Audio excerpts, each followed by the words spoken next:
ఒక పండితుడు ఒక ఊళ్ళో అందరికీ సాటింపెత్తాడు, నేను ఎంతటి చదువురాని మొద్దులకైనా చదువు నేర్పిస్తా అని.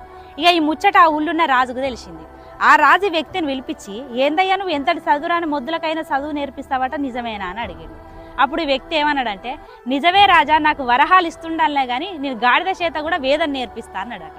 అప్పుడు ఆ రాజు ఏమన్నాడంటే, మా కొట్టంలో ఒక గాడిద ఉన్నది, దానికి వేదం నేర్పియాలి, ఎంత తీసుకుంటావు అని అడిగాడు.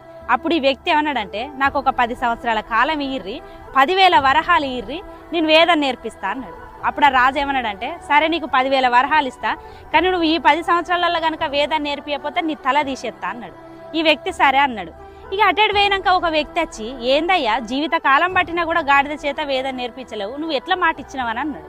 అప్పుడు ఈ వ్యక్తి అన్నాడంటే, ఈ 10 సంవత్సరాలలో నేనే పోవాలని ఏమున్నది, రాజే పోవచ్చు గాడిదే పోవచ్చు అన్నాడట.